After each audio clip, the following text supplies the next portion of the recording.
Bonjour à tous. Derrière le site Aramis Auto, qui vend des voitures sur Internet, qui est-ce qu'on trouve?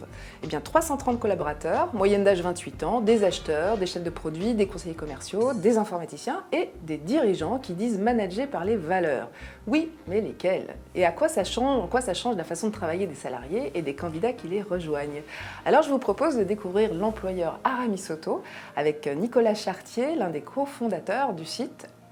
On ouvre le capot.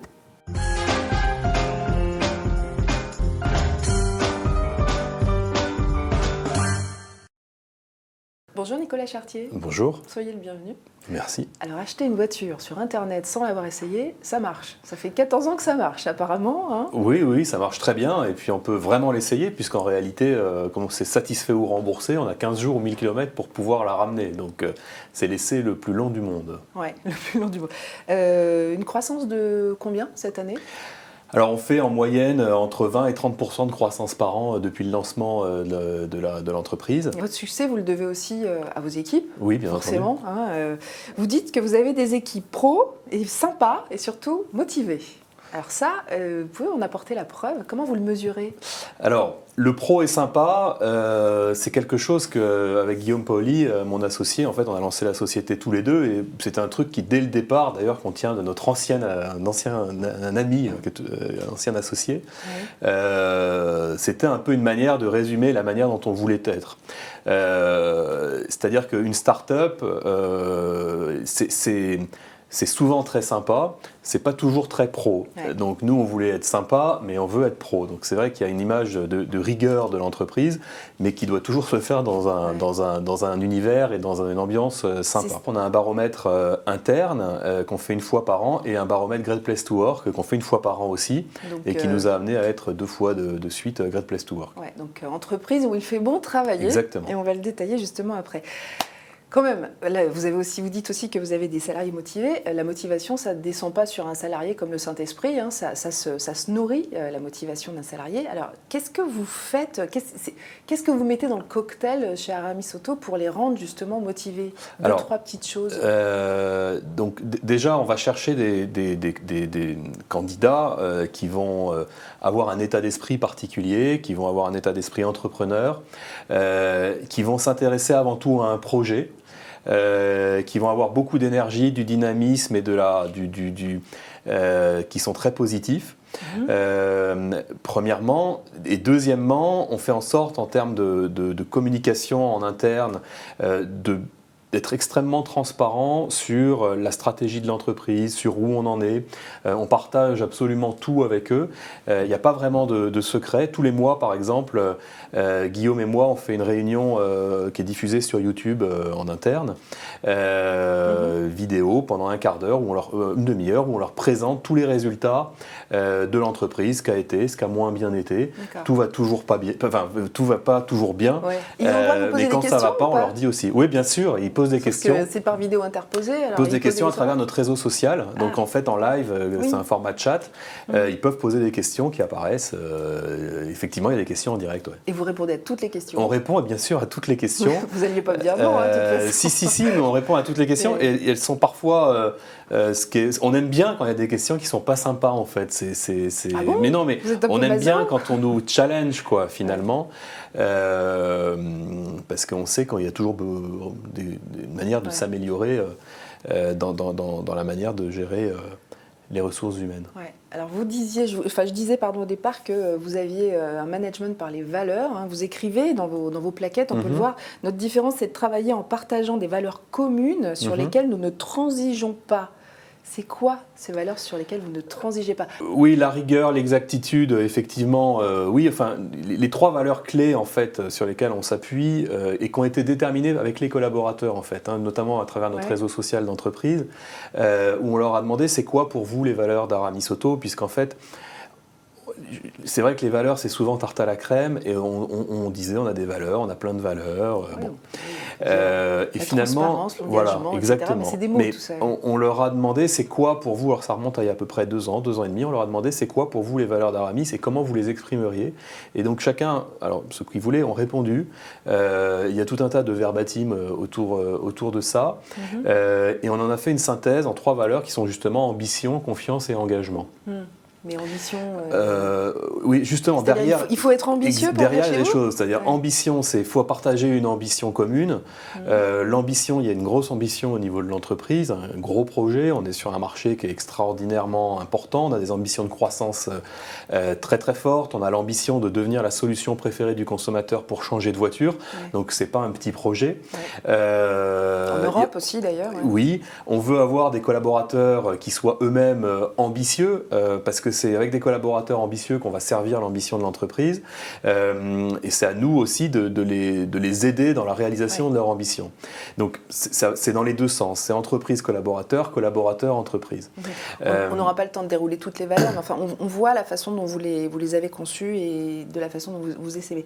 Je voulais parler d'un truc, en fait il y a quelque chose de très particulier chez vous, c'est que quand un salarié arrive, vous lui offrez ce bouquin. Vous leur offrez un bouquin qui s'appelle... Entre autres. Ouais, entre autres, un des cadeaux, c'est S'organiser pour réussir, la méthode GTD. Donc c'est écrit par David Allen, qui est le gourou de l'organisation personnelle. Pourquoi vous faites ça ? Pourquoi on fait ça ? Parce qu'en fait, on s'est rendu compte que c'était souvent une grande aide pour des gens qui sont dans des univers où il y a beaucoup de travail, beaucoup de flux d'informations, beaucoup de choses à rendre. On ne chôme pas chez Aramis. Puis il y a des petites choses et des gros projets. Il y a des petites choses à exécuter rapidement pour que le business se fasse. Et puis il y a des projets plus longs à faire en même temps. Ouvrir un point de vente, par exemple. Voilà, ouvrir un point de vente, lancer un nouveau site internet, lancer un nouveau service, enfin il y a des choses qui se gèrent sur un temps un peu plus long. Et on s'est rendu compte que finalement les gens qui étaient structurés, qui étaient organisés, arrivaient à être beaucoup plus performants que d'autres. D'une part, et d'autre part que cette structure, cette organisation, elle était parfaitement, tout le monde était capable de le faire. Il n'y a pas les gens organisés puis les gens pas organisés. Ah bon ? Il y a des gens qui savent faire et des gens qui savent pas faire. Donc, et ça s'apprend. Donc en fait, on s'est dit, mais c'est un cadeau à faire à nos collaborateurs de leur apprendre à être organisés, parce que ça va leur permettre de passer énormément d'obstacles dans leur vie professionnelle. Vous avez aussi développé l'actionnariat salarié. Oui. Sous quelle forme ? Alors, depuis plusieurs années, ça fait probablement 10 ans d'ailleurs, on a commencé on avait commencé à l'époque à distribuer des actions gratuites à nos collaborateurs. À l'époque, il n'y en avait pas énormément. Donc, combien de salariés sont concernés par ces actions gratuites ? On va dire une trentaine à peu près. Ce sont essentiellement les cadres ? Essentiellement des cadres, effectivement. Donc ça, c'était il y a une dizaine d'années. On en a distribué régulièrement. Et puis, il y a eu pas mal de modifications législatives qui ont fait qu'il y a quelques années, on a arrêté. Et puis là, il y a probablement une fenêtre pour pouvoir recommencer suite aux dernières lois Macron. Exactement. Donc ça pourrait peut-être même s'étendre à d'autres salariés, j'imagine ? Ah bah, si on recommence, ce sera pour l'ouvrir à d'autres salariés, oui, effectivement. Et j'ai envie de parler de vos embauches, parce qu'il y a peut-être des gens qui ont envie de vous rejoindre. Est-ce que vous continuez à embaucher chez Aramis Auto ? Oui, bien sûr. Ouais. Combien de personnes par an, là, vous pensez avoir recruté en 2015, voire 2016 ? Alors, je vais vous parler du futur. 2016, on va recruter, je dirais, entre 50 et 100 personnes. Ah, quand même. Et c'est quel poste, quel type de poste ? C'est, alors évidemment, il y a toute la partie conseillers commerciaux, management commercial, notamment sur nos points de vente. On a des points de vente qui sont des business units avec des managers qui sont souvent des jeunes avec un fort dynamisme commercial. C'est des postes super intéressants. Vous demandez quoi ? Bac plus 2 ? Ça, en général, ce sont des bacs plus... Ça peut être des bacs plus 2, des bacs plus 5, ça va dépendre de l'expérience. En fait, ça peut être des bacs plus 2 avec de l'expérience ou des bacs plus 5 un petit peu plus jeunes. Donc des commerciaux. Commerciaux et managers commerciaux. Évidemment, au siège, on a beaucoup de recrutements sur les parties techniques IT, de big data, des data analysts, des data scientists, au marketing aussi. Est-ce qu'il y a des fonctions sur lesquelles vous avez du mal à recruter en particulier parce que petite entreprise ou peut-être pas assez connue des candidats J'aurais tendance, je dirais non, on n'a pas vraiment de mal. Quand on a du mal à recruter, c'est qu'on s'y est mal pris ou qu'on a, enfin, on n'a pas, enfin, ça nous arrive de mal nous y prendre pour faire un recrutement, mais on peut pas dire qu'on ait du mal à recruter ou que on arrive... que vous n'arrivez pas à attirer des profils adéquats? Non, au contraire, je pense qu'on est assez attractif aujourd'hui pour les profils. En tout cas, quand ils viennent chez nous, en général, ils repartent conquis. Eh bien, tant mieux, hein. Vous êtes un des rares à nous dire ça, donc voilà. Combien de temps dure un recrutement chez vous? Vous avez une idée entre le moment où, je sais pas, vous passez une annonce, où vous rédigez la fiche de poste, et le moment où la personne arrive? Alors, bien entendu, ça va dépendre des profils et puis des moyens qu'on va mettre en œuvre, mais on est capable... Cet été, on a recruté une vingtaine de conseillers commerciaux pour notre site de Rennes en moins de 6 semaines, entre 4 et 6 semaines, très très rapidement. Mais alors là, c'est task force, y a du monde dessus et ça va très très vite. Et puis évidemment, sur des postes de cadre, ça peut durer entre 6 et 10 semaines, on va dire. Vous avez une particularité, que vous offrez une journée de découverte du poste aux candidats. Oui, par exemple, pour les conseillers commerciaux, pas forcément à tous les candidats, mais à une grande partie, et en particulier sur tout ce qui est les jobs opérationnels, les conseillers commerciaux. Et ça marche, ça? Oui, c'est efficace? en fait, c'est très très bien parce que c'est toujours très difficile à l'occasion d'un entretien de se rendre compte pour un candidat de ce qu'est réellement l'entreprise. C'est aussi difficile de se rendre compte comment on va vivre ensemble. Est-ce qu'on aura envie d'être ensemble? Parce que quand on recrute, c'est quand même quelqu'un avec qui on va passer 10-12 heures par jour, donc c'est très engageant. Oui, ça leur permet de voir ce qui est vraiment le travail chez nous. Et puis certains, à l'issue de la journée de découverte, peuvent nous dire bah non, finalement, ça ne m'intéresse pas. Il y en a beaucoup qui vous disent non? Bien sûr que ça arrive, mais on est très content quand ça arrive parce qu'on se dit au moins c'est bien. Ça matchait pas. Et c'est pas forcément que c'est quelqu'un de pas bien et tout ça. C'est juste c'est pas forcément ce qu'ils recherchent. Donc vaut mieux le savoir tout de suite, c'est bien. C'est vrai. La question à laquelle vous n'échapperez pas. Est-ce que vous avez une question fétiche en entretien d'embauche? Une question que vous posez systématiquement? Parce que vous en faites passer quand même des entretiens. Moi j'en fais passer, oui, bien entendu. Qu'est-ce que vous aimez demander? J'en ai une que je pose plus assez en fait. J'en avais une et je la pose plus assez.